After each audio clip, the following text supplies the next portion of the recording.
네, 강프로입니다. 포스코 DX 봅니다. 자, 포스코 DX 오늘 2% 내렸습니다. 어저께는 반등이 조금 나왔습니다. 어저께는 조금 특별한 움직임이 나왔어요. 반도체는 쭉 다 빠졌고 시장은 올랐는데 2차 전지 올라가고 이런 그동안 약세를 보였었던 뭐 로봇이나 이런 쪽도 뭐 대부분 반등을 했습니다. 근데 제가 계속 말씀드렸죠. 이렇게 역배열 구간에 있을 때는요. 올라가는 과정에서 매물대를 돌파해야 되는 그런 상황에 놓이게 됩니다. 자, 그러면 오늘 이야기를 드릴 핵심 내용은요. 이 매물대를 돌파하는 과정에서 뭐가 필요할까? 그리고 어느 정도의 기간이 필요할까? 그 내용에 대해서 집중적으로 다루겠습니다. 차트를 가지고 이야기를 드릴게요. 왜 그러냐면 원리에 대한 부분은 제가 지금까지 지난 영상에서 다 이야기를 드렸고요. 그리고 타점에 대한 부분도 모두 다 공유를 해드렸는데 여기서 우리가 봐야 되는 게 있어요. 주가가 올라가기 위해서는 무조건 정배열을 만들어야 됩니다. 단기 이평선이 장기 이평선 위에 있어야 되는 거죠. 근데 단기 이평선이 위에 있으려면 어떤 상황이 돼야 되나요? 최근 주가가 올라가야 돼요. 근데 포스코 DX는 단기적인 주가가 조금 안 좋은 그런 상황이었죠. 많이 안 좋은 그런 상황이었는데 그런 상황에서 뭐가 발생했을까요? 역배열로 전환되는 그런 상황이 벌어졌다. 자, 작년에 강한 움직임을 보였을 때 보세요. 21이평선과 61이평의 배열도가 어떻습니까? 단기가 더 높죠.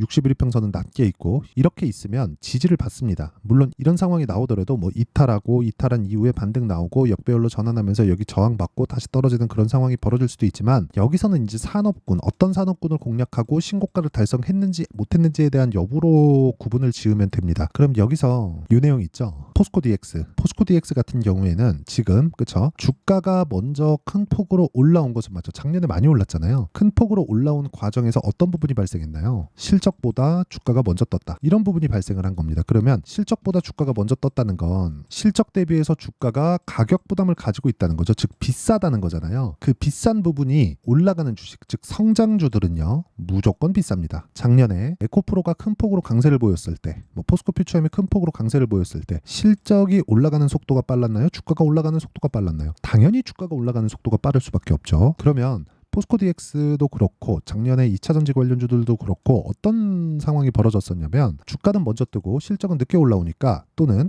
주가는 먼저 떴는데 너무 많이 올랐어요. 너무 많이 오른 과정에서 실적이 무조건 나와야 되는 그런 상황이 돼버린 거죠. 저는 실적이 나오는 종목들을 잘 안 합니다. 왜 그런지 아십니까? 숫자를 맞춰야 되기 때문이에요. 숫자를 맞추려면 그쵸? 틀렸을 때 그 데미지 리스크를 내가 다 받아야 돼요. 그런 상황을 애초에 만들지 않는 게 좋죠. 그러려면 실적이 앞으로 좋아질 종목을 사야 된다는 겁니다. 그런데 포스코 DX는 지금은 앞으로 좋아지는 부분을 부각받을 수 있을 만큼의 하락분을 보였습니다. 자, 고가가 거의 한 8만 원 정도 되죠. 79,600원이 고가니까. 근데 지금 4만 원까지 빠졌다는 건 50% 빠졌잖아요. 저가부터 올라온 폭을 보면 10배 정도 올라왔다고 쳤을 때 실제로는 10배 이상 같지만 10배 올라온 것에 대해서 50%를 빠졌다는 건 작년 저가부터 시작해서 상당 부분 올라온 것은 맞죠. 그래도 한 4배, 5배 정도 올라온 것은 맞는데 그렇더라도 고가 대비해서 이 정도의 프리미엄은 받고 있지 않다. 그렇다는 건 아직까지 주가가 실적 대비해서는 비싸다. 이 비싼 주식이 뭐예요? 성장주다. 그쵸? 이 성장주라는 겁니다. 만약에 이게 2차 전지라면 포스코 DX의 상황보다 포스코 DX는 23년 한 해만 오른 거잖아요. 그런데 2차 전지 같은 경우에는요. 뭐 에코프로나 그런 종목들 보면 19년부터 올랐거든요. 그래서 피크를 찍은 게 23년도인 거예요. 이런 상황이 나오지 않았기 때문에 이런 정도의 조정은 나올 수 있고 이 조정을 받는 구간에서 우리가 타점을 잡아야 되지만 그 타점을 잡는 건 어디서 한다? 정배열 구간에서 한다. 그러면 그 정배열 구간을 이해했을 때 어느 정도의 타점을 잡는지를 한번 보시면요. 이런 식의 상황을 만듭니다. 자, VT 보세요. 이 구간에서는 그쵸? 제가 매도하고 나오죠. 근데 올라가니까 또 사죠. 정배열 만들어 놓죠. 올라갑니다. 그쵸?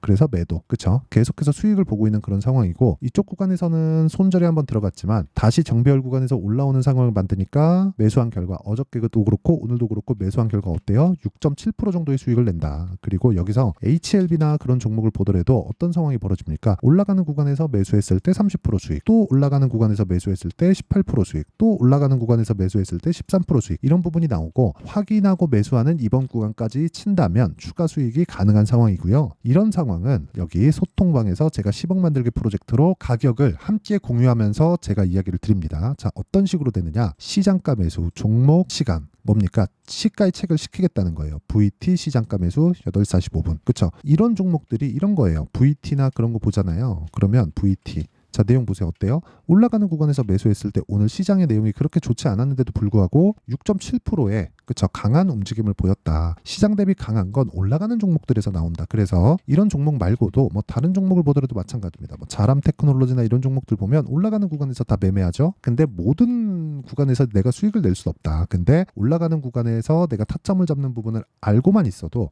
그쵸? 연습은 필요하지만 시장에 있는 주도주는 내가 계속해서 매매를 할 수 있다는 점, 이 부분 반드시 기억하셨으면 좋겠고, 이런 구간에 대해서 내가 잘 모르겠다, 한번 배워보고 싶다 하시는 분들은 소통방으로 들어오시면 되고요. 여기는 구독과 좋아요, 그쵸? 그리고 상단에 있는 전화번호로 구독 또는 10억이라고 문자 보내주시면 제가 무료로 입장을 시켜드리도록 하겠습니다. 이거 다 그 채널 성장을 위해서 하는 거니까 구독과 좋아요는 꼭 한 번씩 눌러주시고요. 구독자 인증을 하는 상단에 있는 전화번호로 구독 또는 10억, 여기가 제가 10억 만들기 프로젝트를 진행하고 있으니까 그렇고요. 구독이나 10억이라고 문자 보내주시면 됩니다. 자, 그러면 이 내용을 토대로 우리가 어떤 식으로 매매할지 상황에 대한 부분을 다시 한번 보면 내용 정말 간단하게 진행할 수 있는데, 포스코 DX가 지금 전환점을 맞기 위해서는 어떻습니까? 최소한 22평을 돌파하는 그런 상황이 나와야 돼요. 그러면 여기 위에 있는 200일 이평선, 장기 이평선에 대한 저항을 받고요. 저항받는 구간에서 횡보하는 구간이 있을 겁니다. 그런데 반등을 했고 22평을 돌파했고 횡보하는 구간이 나온다면, 그쵸? 저가에서부터 계속해서 평균 가격이 높아지는 상황이 벌어지겠고 21평선은 기울기, 방향을 전환시키겠죠. 그런 과정에서 고가부터 떨어진 상황, 고가에 대한 가격대, 평균 가격대가 빠지기 때문에 60일 이평선은 내려올 수밖에 없고 수렴해서 올라가는 그런 상황에서 나는 단기간에 수익을 낼 수 있는 타점을 잡자. 그런 내용을 이렇게 볼 수 있습니다. 제가 오늘 삼성중공업을 매매를 했는데 보세요. 삼성중공업도 뭐예요? 신고가 종목, 그리고 돌파한 이후에 확인하고 매수한 내용들. 오늘 당장의 수익이 난 것은 아닙니다. 이건 제 개인 매매로 한 거니까 당장의 수익이 난 것은 아니지만 모두 다 정배열 구간에 있다는 거고, 이런 부분에 대한 완성본이 아까 전에 제가 말씀드렸었던 이런 정도의 결과를 만들어낸다. 뭐 다른 종목을 보더라도 마찬가지예요. 네페스, 아크나 뭐 이런 종목을 보더라도 이런 식으로 완성이 된다. 그쵸? 근데 이런 종목군들이 다 올라가는 구간에서 발생을 합니다. 그리고 포스코 DX나 그런 쪽도 지금 반도체가 조정을 받는 그런 구간에서 상대적으로 이 반등폭을 키울 수 있는 그런 환경에 처해 있습니다. 그리고 이런 부분에 대한 내용을 제가 아까 전에 말씀드렸었던 전체적인 내용입니다. 그 내용을 여기 10억 만들기 프로젝트를 진행하는 소통방에서 진행하고 있고요.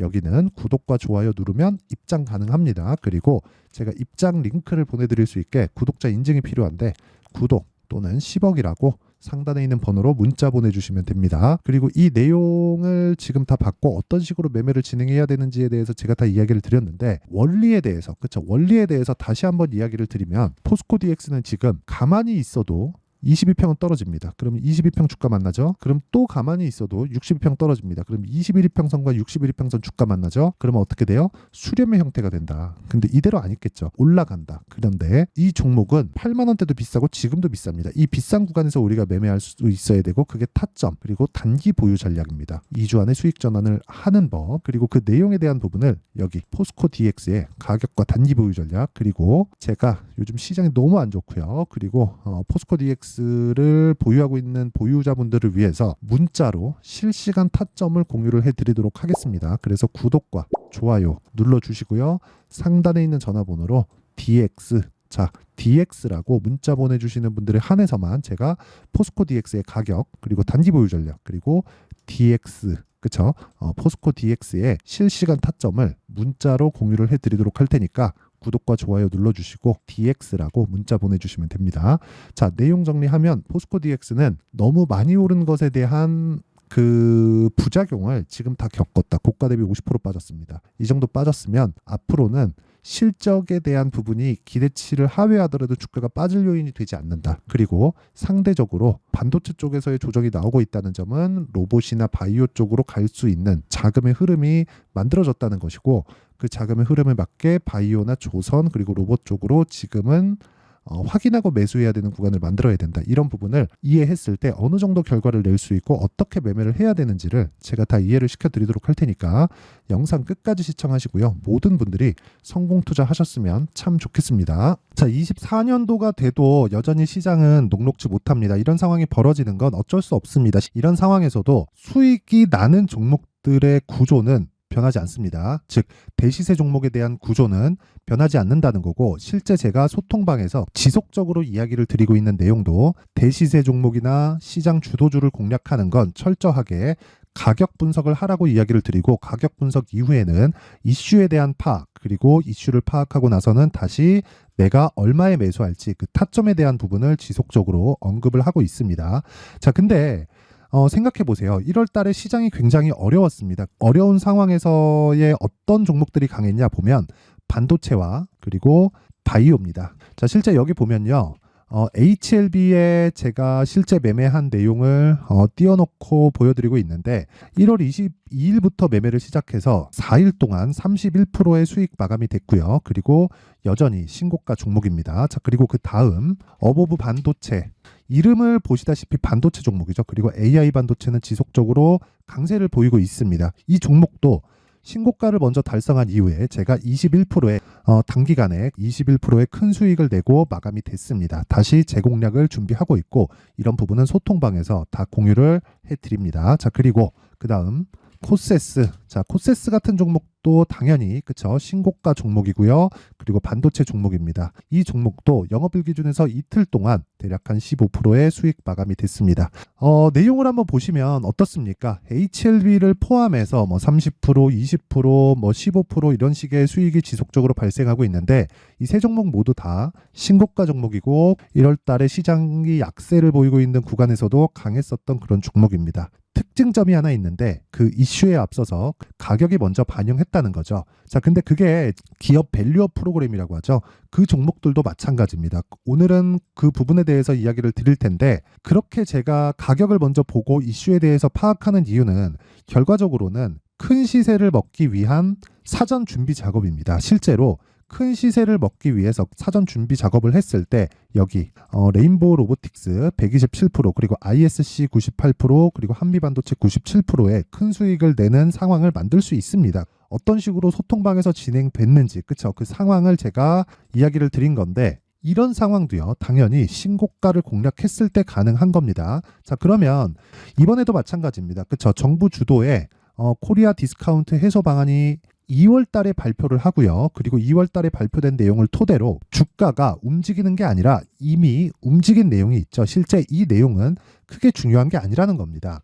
실제 움직인 내용을 보면 자, 기아차입니다. 실제로 12월 달에 신고가를 만들어 놓고 정부에서 입김을 불어 넣으니까 순식간에 기아차를 포함해서 현대차 같은 거대 기업들의 주가가 2주도 채 되지 않아서 40% 정도의 큰 시세를 냅니다. 자, 그러면 우리는 어떤 종목을 봐야 될까요? 이슈를 파악해야 되는 것도 맞지만 철저하게 가격에 맞춰서 매매를 해야 되는 게 당연히 중요합니다. 정부가 주도하는 정책 방향이 있겠죠. 그 방향에 맞춰서 우리가 종목을 찾을 필요가 있다.